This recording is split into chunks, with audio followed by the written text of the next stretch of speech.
Otep, bien-aimés frères et sœurs, vous connaîtrez la vérité et la vérité vous affranchira. Ça, c'est pas moi qui le dis, c'est la Bible qui le dit. Mais moi, je vous dis mieux. Vous connaîtrez la vérité historique, notamment celle de vos ancêtres kémites, et vous aurez une vision globale de ce que c'est que la vraie souveraineté politique. J'ajoute, vous reviendrez à la spiritualité africaine ancestrale et vous comprendrez les enjeux de l'indépendance économique. Et pour terminer, vous accepterez votre identité culturelle kémite et vous obtiendrez deux choses. La première, c'est la paix. La seconde, c'est le développement, à une condition. L'unité de toute l'Afrique noire, l'unité de tous les Noirs du monde entier.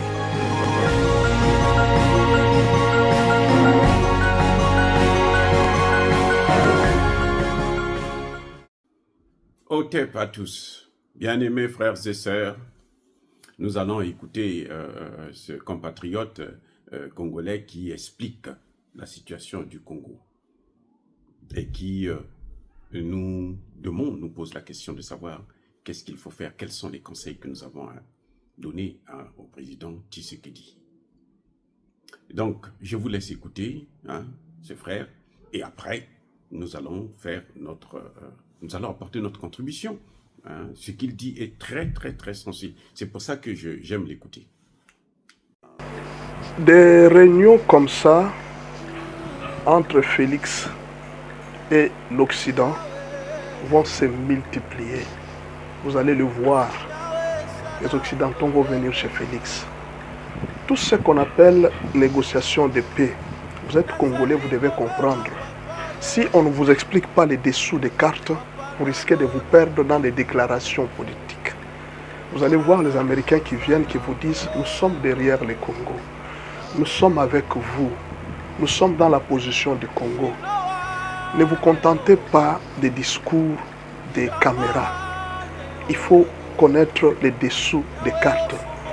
Que cherche l'Union européenne chez Félix Tshisekedi? Que cherchent les Occidentaux chez Félix Tshisekedi? Le problème qu'il y a ici dans la négociation avec les Rwandais et autres, il y a un seul problème. Les Occidentaux demandent des choses au président Félix Tshisekedi. Premièrement, il doit libérer Mwanga Chouchou. Mwanga Chouchou, et il doit lui restituer tous ses droits, c'est-à-dire les minerais de Rubaya, et lui restituer tous ses droits. Des deux, les minerais de Rubaya les minerais de Rubaya de Mwanga Chouchou doivent être sécurisés par une armée neutre. C'est-à-dire, quand on parle de l'armée neutre, c'est une façon de dire que ce sont les Rwandais qui doivent constituer toute la défense de tous ces minéraux. L'objectif, c'est que, en fait, le président doit faire une chose comme si les minerais de Rubaya n'étaient pas pour la RDC. Les minerais de Rubaya n'étaient pas pour la RDC. C'est quelque chose qui doit être une coopération entre les politiciens, non quelque chose qui enrichit les politiciens. Au lieu que l'argent entre dans les caisses de l'État, il faut que cet argent entre dans les poches des politiciens. À ce moment-là, nous allons manger nous tous. Mais que l'État n'entre pas dans cette histoire. C'est en fait ce qu'on est en train d'éviter, qu'on ne sache pas combien donnent les minéraux de Rubaya, combien ça peut revenir à l'État et tout ça. Et la sécurité de ça, ça doit être contrôlé par le Rwanda. Dans l'entretemps, toutes ces négociations, c'est une façon aussi de préparer, d'armer les 5 pays collaborateurs des États-Unis à entrer dans cette guerre. Il y a l'Ouganda, il y a le Kenya, il y a le Rwanda, et puis il y a l'Angola. On est en train de préparer comment est-ce que tous ces pays doivent entrer dans cette guerre pour asphyxier la RDC, afin que le président Félix Tshisekedi puisse accepter cette décision. Maintenant, il y a un problème. De l'autre côté, Ramaphosa est en train de se rendre compte que si nous laissons tout ça, nous n'appuyons pas la RDC. C'est que nous aussi, nous ne pourrions rien profiter. Parce qu'imaginez que vous nous abandonnez pendant que nous sommes dans la souffrance. Et c'est dans ce cas-là que Ramaphosa aussi, d'une manière intermédiaire, doit faire intervenir BRICS. Maintenant, nous allons revenir à la situation de l'Ukraine. La RDC sera bientôt peut-être l'Ukraine de l'Afrique. Les armées sont en train de se préparer. En fait, toutes ces réunions que vous voyez les États-Unis, si Félix persiste à sa décision de ne pas négocier, ils sont en train de l'endormir aussi pour préparer, faire entrer des armes. Pendant que nous sommes en train de parler, ce sont des armes qui sont en train d'entrer presque chaque jour à l'est de la RDC. On est en train de préparer des équipements pour les armes. De l'autre côté, ne pensez pas que Poutine est neutre dans cette histoire. Donc, il y a une guerre, une grande guerre à l'Ukraine qui est en train de se préparer pour la RDC. Maintenant, vous êtes Congolais. Que conseillez-vous à Félix Tshisekedi? Qu'on puisse céder Roubaïa et tout l'Est. Donc ça sera une balkanisation, mais pas une balkanisation officielle. Mais ça sera une balkanisation économique. C'est-à-dire toute l'économie, l'Est de la RDC, l'économie de l'Est de la RDC sera dans les mains des étrangers et Félix ne doit rien, la RDC ne doit rien profiter. Par contre, les politiciens pourront bénéficier de tout ça. Dans l'entretemps, l'Union européenne est en train de vouloir aussi insister pour que les nouveaux députés puissent changer certaines lois qui vont dans le même sens où Roubaïa sera entre les mains des étrangers, mais sans que la RDC ne puisse entrer dans cette histoire. Ce sont des promesses qu'ils ont déjà fait depuis très longtemps, mais on est en train de vouloir adapter ça maintenant au président Félix. C'est là que le président Félix aussi est en train de dire non. Maintenant, que doit faire la RDC? Qu'est-ce que le peuple congolais doit faire? Je commence d'abord par le président Félix. Qu'est-ce qu'il doit faire dans cette situation? Moi, je ne suis pas à sa place. Je ne peux pas lui dire. D'abord, première chose, le président Félix doit instaurer ce qu'on appelle une dictature positive. La dictature positive, c'est quoi? C'est une dictature qui enfreint les lois des citoyens, mais pour le bien de la population. Par exemple, on ne peut pas permettre à tout Congolais de faire ce qu'il veut, comme il veut. On ne peut pas permettre à tout Congolais de dire ce qu'il veut devant la place publique. Ça, c'est la première chose. On doit instaurer une dictature positive. On doit contrôler. Tout Congolais ne doit pas être libre de faire ce qu'il veut. On doit contrôler les médias. On doit contrôler tout ce qui se dit pour qu'on n'influence jamais la RDC aux mauvaises décisions. Ça, c'est la première chose. Le contrôle des médias. On doit contrôler les opposants, la sortie et les entrées des opposants. Il faut maintenant commencer à contrôler tous celui qui est dans le pays. Deuxièmement, il faut renforcer la sécurité à toutes les 9 frontières de la RDC. On doit renforcer une très grande sécurité parce que ça, là, ce n'est plus un problème du Rwanda et de la RDC. Ça devient un problème entre les grandes puissances. Ce n'est plus un problème au niveau vraiment du Félix Tshisekedi. La troisième solution pour la RDC, c'est le patriotisme. Je ne peux pas vous tromper. Devant le patriotisme, les Occidentaux ne peuvent rien. Si le peuple congolais continue chaque jour à se haïr, à se dénigrer dans les réseaux sociaux, nous n'arriverons jamais au résultat. Et on va nous prendre le pays. Parce qu'il y a pour le moment des gens qui continuent à penser que Félix ne mérite pas d'être là où il est. Il y a les autres qui disent que non, bon, c'est tel qui devrait être. Comme si tout celui qui pouvait être président, devant cette situation, il devrait être confronté à ces mêmes problèmes. Il n'y a que deux solutions. Soit vous cédez aux Occidentaux et vous avez la paix, ou soit vous prenez la décision de dire non. Et la guerre continue jusqu'à ce qu'on va voir celui qui va vaincre. Les Occidentaux sont sûrs que nous avons des armes, nous avons tout, la RDC c'est rien. Mais maintenant là, avec les alliances, si nous entrons en alliance avec le président Poutine, ça deviendra, les données vont changer. Et il y aura la peur qu'il y aura un embrassement. Parce que là, je vous dis, les Kenyans vont entrer dans cette guerre, l'Ouganda et tous les autres pays, même l'Angola va entrer contre nous. Soyez sûrs. Et la guerre ne sera pas seulement à l'Est. On va mettre la guerre même dans d'autres frontières là. Tous les pays, même parfois les Congo-Brazzaville ici peuvent finir par nous attaquer. On ne sait pas. Donc nous devons faire très attention. La Zambie peut nous attaquer, on ne sait pas. On ne sait pas, la guerre peut être très grande sur toutes les nos frontières. Nous sommes en train de nous seulement à l'Est. Pendant ce temps, peut-être qu'ils sont en train de se préparer des autres côtés. Et autre chose, en dehors du patriotisme, on doit récompenser des gens qui parlent du patriotisme. Il ne suffit pas seulement de laisser les gens parler du patriotisme sur les réseaux sociaux, on ne les protège pas, on ne fait rien. Je vous donne par exemple les gens comme un journaliste comme HK. Il parle beaucoup sur la nation. Il y a Madame Tchala, Chancela Tchala, qui parle beaucoup pour la nation. Il y a plusieurs personnes comme ça. Kalonji TV, j'ai vu mon frère Mukenge qui parle très bien. J'ai vu Christian de IDPS Info, il y a beaucoup de gens qui parlent sur la nation. Je vois beaucoup de médiateurs qui sont des patriotes. Il faut les récompenser. Il ne faut pas laisser ces gens comme ça. Ils ne peuvent pas parler toujours pour rien. Il faut aussi les protéger. Il faut réduire au silence tous ceux qui ne parlent pas du patriotisme. Il faut privilégier des chants patriotiques. Ça sera un très grand avantage pour la RDC parce que nous sommes déjà en guerre. L'autre chose que le président doit faire, il doit réduire les trains de vie de toutes les institutions. Et les trains de vie, quand il réduit, il ne doit pas seulement réduire pour réduire. Il doit maintenant ravitailler les pays en aliments, en tout. Et maintenant commencer à faire une très grande agriculture de sorte que la RDC ne soit pas affamée. Rappelez-vous que l'Angola a été en pendant plusieurs années, mais le peuple angolais ne souffrait pas de la famine. Le président maintenant doit prendre contact avec plusieurs nations pour commencer à exporter des vivres afin que les pays ne souffrent pas de faim pendant toute cette période de crise. Donc pour le moment, les trains de vie de toutes les institutions doivent être revus à la baisse pour ravitailler les pays en aliments et en vivres. Maintenant, là, il ne faut plus jouer. Nous devons alimenter Kinshasa. Nous devons déjà savoir comment est-ce que Kinshasa sera alimenté, comment est-ce que Lubumbashi sera alimenté, comment est-ce que les grandes villes du pays seront alimentées, même à l'intérieur du pays. Parce qu'on peut nous couper toutes les voies. Nous devons déjà préparer des aéroports, des aérodromes, partout où nous pouvons faire arriver des marchandises pour que la population ne souffre pas. Parce que nous devons nous préparer. Ne soyez pas distraits avec tout ce qui s'est dit à la télévision.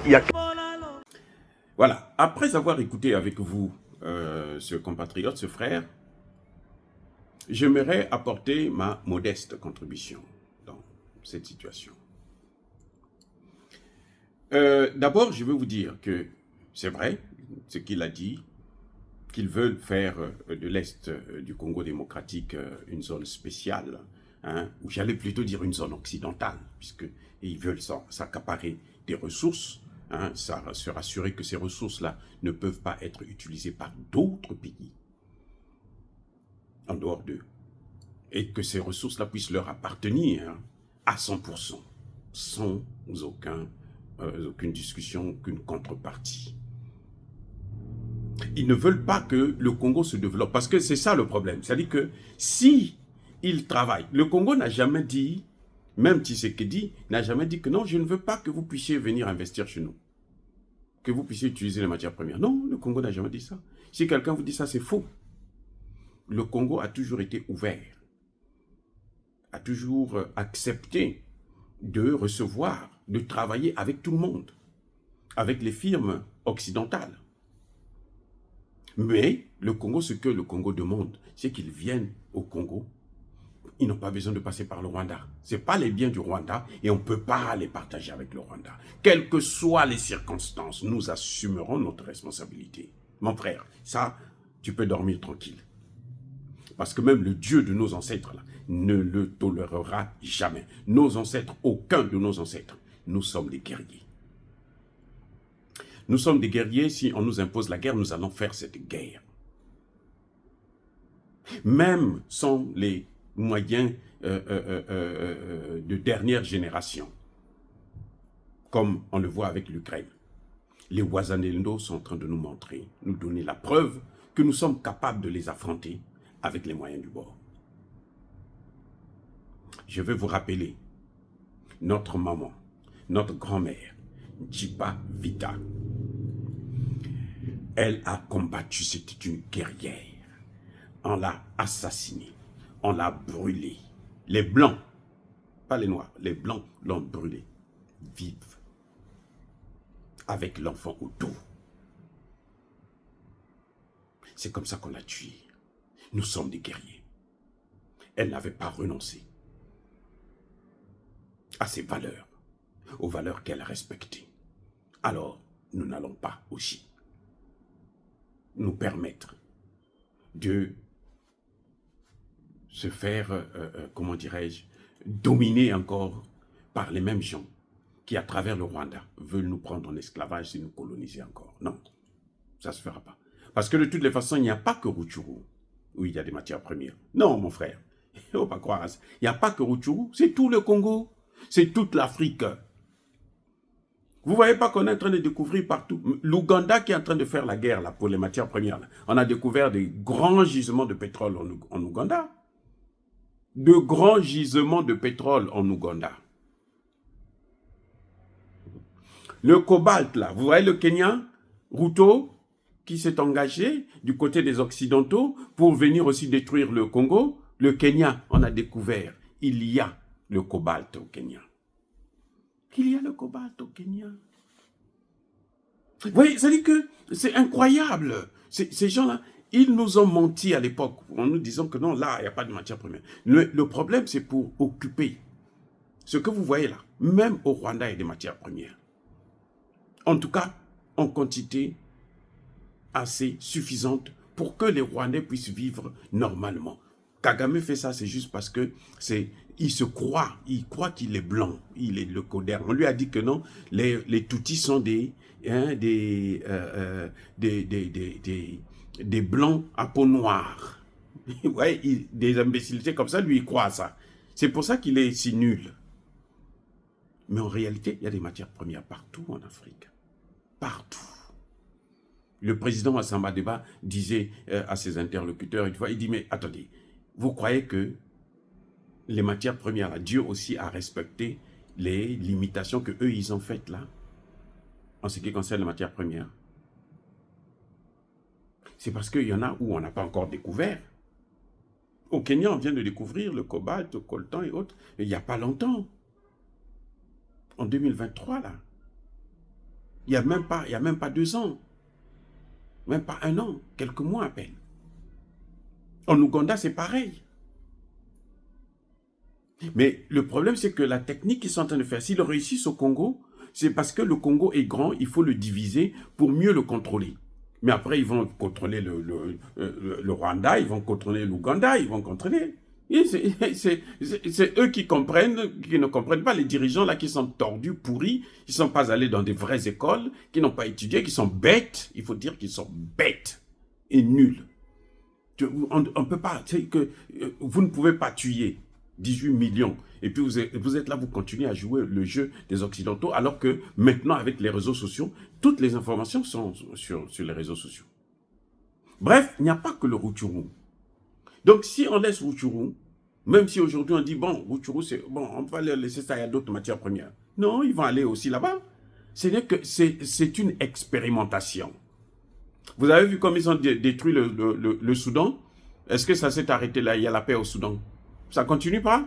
Alors c'est eux qui avaient dit qu'il fallait mettre 3 pays. Le Congo, là, ils ont dit qu'on tue Mobutu, on le chasse, on le tue. Après, il y aura la paix. Vous avez vu la paix au Congo? Mais attendez, arrêtons un peu d'être nuls comme ça. On va arrêter avec ça. Moi, ce que je conseille à Tshisekedi, ce que je conseille au gouvernement congolais, ce que je conseille à la classe politique, c'est de soutenir Tshisekedi, de l'encourager, parce que Tshisekedi, c'est une couille molle. Il faut le reconnaître, c'est une couille molle, c'est un peureux. Il faut lui demander de changer de partenaire.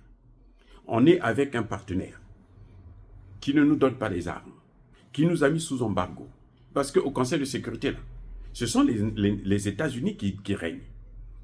La Russie et la Chine, c'est maintenant que seulement, ces dernières années, avec la montée en puissance du Mali et la persévérance de ce vaillant peuple, qu'ils ont commencé à se dire non, il faut les aider. Sinon, eux aussi, regardez, on vous tue, ce n'est pas leur problème. Donc, vous êtes avec un partenaire, vous n'obtenez pas de résultats. Mais changer de partenaire, c'est la moindre des choses quand même. Tshisekedi a besoin de combien d'années pour comprendre que le partenaire là, il est mauvais? Il faut quoi? Dites-moi, il faut quoi? Qu'est-ce qu'il faut pour que Tshisekedi comprenne que ce partenaire là, ce n'est pas un bon partenaire pour nous? C'est ça. Mais tant que Tshisekedi va rester avec ce partenaire, ben on va continuer à avoir les mêmes problèmes. Le Centrafrique, ça s'est amélioré. Le Mali, le Burkina, le Niger, ça avance à une vitesse V. Alors, vous ne pouvez pas nous dire que le Congo, il n'y a pas de solution. Nous connaissons ceux qui sont, vous le dites bien, nous sommes d'accord avec cette analyse, que ceux qui font ça, ce sont les mêmes Occidentaux. Pour prendre ce qui nous appartient. Ce n'est pas ce qui leur appartient. Si ça leur appartenait, on leur donnait ça. Ça nous appartient. Et vous pensez qu'on a des concessions à faire. Mais même nos enfants là vont nous maudire. Ou aujourd'hui, nous maudissons certains de nos dirigeants. Certains présidents africains. Il y en a qui sont là, qui sont encore vivants là. Quand ils vont mourir, les gens vont venir cracher sur leurs cadavres, sur leur tombe pour dire, toi là, tu nous as mis dans une situation incroyable. Sois maudit, va en enfer. C'est comme ça que ça se passera. Il ne faut pas se leurrer. Il ne faut pas se leurrer. Et nous, on n'avons pas le droit de nous tromper encore. La jeunesse qui est en train de nous regarder là. Vous voyez les Wazalendo? Personne ne les soutient. Ce sont eux-mêmes qui se sont organisés pour prendre les choses en main. Et on voit qu'ils sont même mieux que l'armée. Ce sont eux qui aujourd'hui sont en train de motiver notre armée. Sinon notre armée serait par terre, puisque Tshisekedi préfère nourrir les députés et sénateurs, leur augmenter les salaires comme il faut, 21 000 $ américains, alors qu'un militaire, un soldat, a à peine 100 et quelques. Moins de 200 $. 200 $. Vous croyez que c'est normal? C'est Tshisekedi qui est la cause du problème. Il faut qu'il change de partenaire. La population congolaise est sortie à plusieurs reprises pour dire la MONUSCO n'a qu'à partir. Que les ambassades là, des États-Unis et autres qu'ils s'en aillent. Tshisekedi vient, il dit il faut leur rendre hommage. Ils sont bien, ils ont changé de position, ils sont merveilleux, ils sont... S'il est obsédé par les Occidentaux, ben, il n'a qu'à partir aux États-Unis, vivre aux États-Unis ou en France, en Belgique, qui laisse le Congo tranquille. Oui. La solution, elle est toute trouvée. Le peuple, on peut se tromper. Moi, je peux me tromper. Vous pouvez vous tromper. Le peuple, là, ne peut pas se tromper. Tous, ils s'asseyent comme ça, ils disent non, nous, on ne veut plus, on voit pas clair avec ces partenaires-là. On va changer de partenaire. Donc, le conseil que moi je donne encore, je l'ai toujours dit dans mes vidéos, c'est que Tshisekedi doit prendre ses engagements pour changer de partenaire et nous faire appel à la Russie et à la Chine pour pouvoir régler cette situation définitivement. Dire cela, c'est inciter à la haine ou à la violence, non. Yaba Kolervé. Encore une fois de plus, bien aimés frères et sœurs, soyez bénis, soyez abondamment bénis par le Dieu des Kémites et par nos ancêtres angélisés. Vive l'Afrique éternelle. Je dis et j'assume.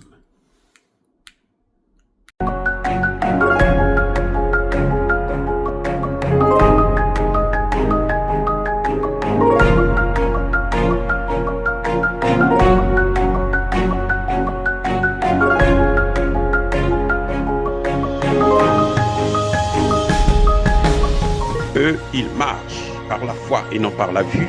Mais moi, je vous conseille vivement de marcher par la connaissance scientifique et historique, notamment celle de nos ancêtres kémites, par les 5 sens et par l'intelligence. Otep, vive l'Afrique éternelle et que Dieu vous bénisse. Abou Apia.